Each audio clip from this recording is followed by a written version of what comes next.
Okay, so we've already talked about the problems and backgrounds that led up to the English Civil War, and then the real reasons what caused it with the reigns of both James I and Charles I. And now we're going to be looking at from the Civil War to this period known as the military dictatorship of Oliver Cromwell. So few people on either side wanted a civil war.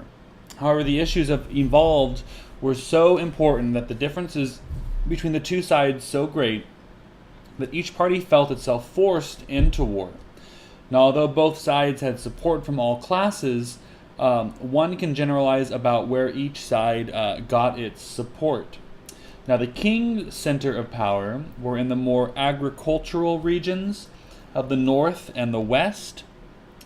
His main supporters tended to be upper nobles known as peers. So this list here that I have of the Cavaliers versus Roundheads. So the Cavaliers were peers. These were, like I said, upper nobles. That they had the support of the king. Upper nobles, and also from the House of Lords.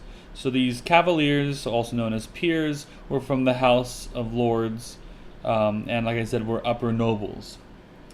Now, and they were called Cavaliers because they made up most of the English cavalry. Okay, English cavalry. Now, Parliament's support, so these were the kings. The king had the Cavaliers on his side. Parliament's support, on the other hand, came mainly from the lower nobles, the gentry, and the middle-class merchants concentrated in the towns and ports of southeast England. So again, the Cavaliers were from the north and the west, and the Roundheads themselves were, Roundheads as they were later called, were the lower nobles, mostly members of the gentry, and mostly from from southern England, in the towns, mostly from southern England. And they were given this name, Roundheads, for their short haircuts as opposed to the long hair of the Cavaliers. In fact, many parliamentary leaders, being from the upper classes, kept their hair long. Now, both sides also looked outside of England for help. The king hoped for support from the Catholic Irish, while Parliament was allied to the Scots. And since the Roundheads controlled the ports and the navy, the king was virtually cut off from his Irish allies. Now, meanwhile, the Scots could provide very effective aid to Parliament. So again, this is mostly Ireland, where they got their support, and from Scotland, where they got their support. Okay. Now, historians used to think that both sides fought poorly in the early stages of war, since England, being an island, had no standing army and little in the way of a military since the 100 Years' War. However, recent research shows that both sides drew heavily upon veterans from the 30 Years' War and fought more effectively than previously supposed. Now, despite inferior manpower and resources, the king's forces did have superior cavalry, led by the king's dashing German nephew, Prince Rupert of the Rhine, and could more than hold their own against the Puritans in the early stages of the war. Now, the first battle, the Battle of Edgehill in 1642, was a bloody draw, probably cut short by lack of gunpowder. Both sides came out of this realizing the need for training, discipline, and supplies. And ultimately, Parliament's superior resources and the Puritans' greater willingness to submit to military discipline would be decisive in the war's outcome. And it was here that one of the key figures of English history first appeared, Oliver Cromwell. Now, Cromwell was an obscure country gentleman and stern Puritan, so that's important to remember about Cromwell. He was a Puritan, typical of many gentry who sided with the Parliament. So these guys he was on the blue side. So I guess he would kind of be considered a Roundhead in this sense. Cromwell raised and trained such a regiment of these Puritan leaders, cavalry, later known as Ironsides, for his steadiness in battle. Now, rather than taking mercenaries drawn from the dregs of society, Cromwell relied mainly on men of a religious nature committed to the cause instead of looting and plundering. Their first test came in 1644 at Marston Moor. Write that out here, in case you're interested in researching it. Marston Moor. Ironsides held fast against the Cavaliers, and the king's forces were crushed. Now, in January 1645, Parliament passed an ordinance to form the new model army. And contrary to the myth of the body of Bible warriors, the new model army was made up of draftees and mercenaries fighting for money. However, following Cromwell's example, it was a highly trained and disciplined professional force with regular pay and equipment. And in the 1640s and 1650s, it would be the most feared army in Europe. Later that year, it met and destroyed the king's last army at Naseby, and Charles surrendered to the Scots, hoping to turn them against Parliament. However, they turned him over to Parliament. Alright, so, like I said, Charles was right in assuming that he could split the victors, and the reasons for that split were largely the same reason that they had led to the First Civil War: money, religion, and government. Now, the Civil War, like most wars, had been expensive, and Parliament did not have the money to pay the new model army it had raised. It tried to disband the army without pay, promising to repay it later, and this did not set too well with the troops, who refused to disband. Instead, they set up a General Council of the Army. So, General Council of the Army.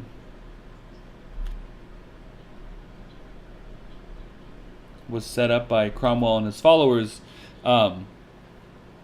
composed of generals, officers, and agitators. These kind of played a role, but later on, agitators. Now, they were elected from the rank and file. Now, this council took custody of the king, occupied London, and forced 11 parliamentary leaders out of the House of Commons. Now, religion was another point of controversy between Parliament and the army. Both parties were Puritans, but of somewhat different types. Most of Parliament wanted a state-run congregational church, a Presbyterian church, as they called it. Presbyterian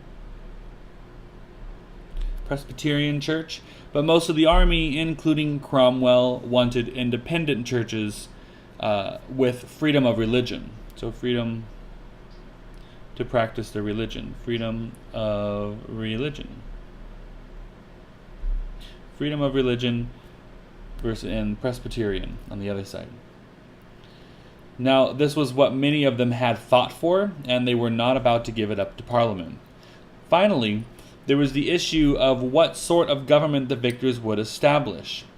Parliament and most of the officers, including Cromwell, were property owners who felt that they were most fit to rule since they had so much property to be responsible for. Now, the rank and file in the army, sensing their power, pushed for a much more radical and democratic government.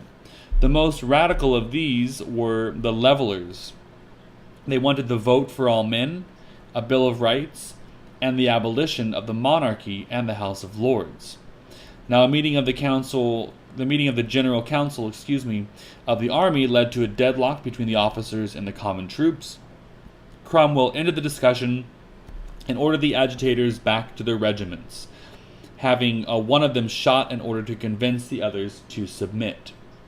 Now, at this point, events forced many of the Parliament to reunite, because Charlemagne had escaped and raised the Scots and English royalists in revolt with promises of establishing a Scottish-style Presbyterian church if he regained his throne. Now, the Second Civil War was a short and decisive affair. Cromwell, armed with the new model army, moved to annihilate the Scottish and royalist forces in quick succession. Now, once this war was over, Cromwell and the army moved just as decisively to resolve the problems in London. Now, first there was Parliament, which the army especially disliked since some parliamentary members had entered into negotiations with Charles to restore the monarchy. This led to Pride's Purge, named after a Colonel Pride who used the army to expel some 100 Presbyterian members. And this left a rump parliament of about 60 members who were more agreeable or submissive to the will of Cromwell and the army. Next came the king, who was tried for treason and executed on January the 30th, 1649. So January 30th, 1649, King Charles was executed. Bishops in the House of Lords were abolished, and the religious independence prevailed.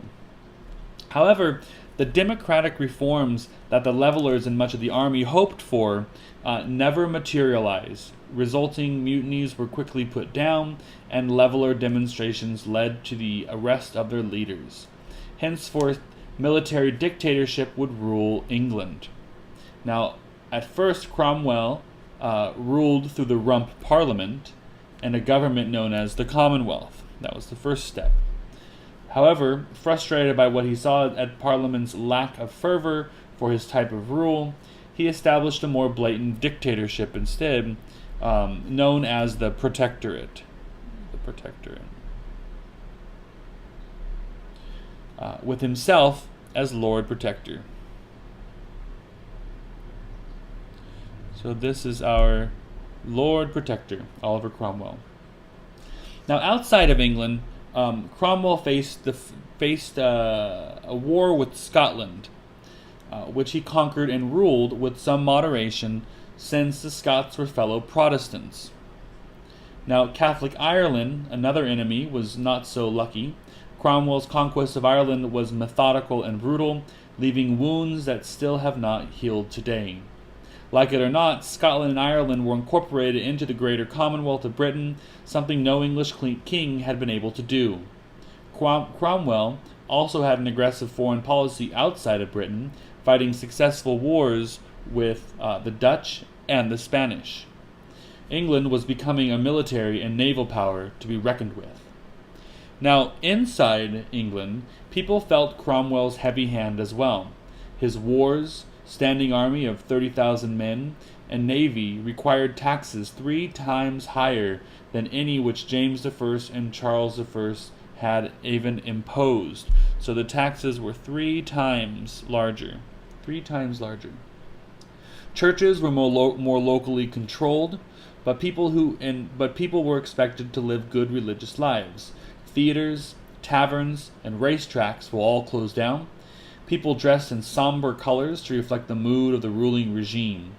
Life under Cromwell seemed like Calvinist Geneva, except on a much grander scale. Rather than put up with his regime, many Cavalier families, such as the Washingtons, Madisons, and Monroes, left England for the American colonies, especially Virginia, much like the Puritans had fled to New England from royal repression 30 years earlier. Now, these two ways of life, the aristocratic nobles in the South and the capitalist Puritans in the North, would take root and clash with one another 2 centuries later.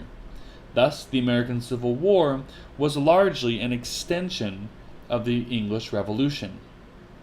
Now, Oliver Cromwell died on September the 3rd, 1658, and he was certainly one of the greatest figures in English history, although his motives and the nature of his greatness are still disputed by historians. However, no one of his caliber emerged to take firm control of England after him. His son, Richard, tried, failed, and resigned. This led to various generals wrangling over power, and people in general were tired of the strict Puritan rule. They also longed for a king, since that was a traditional ruler for a country. Finally, a certain General Monk led the army to Scotland and to London, restored the Long Parliament, and asked Charles II, Charles II, Charles's son, who had escaped to France, to come back as king, and England's experiment in government without a king was about to end.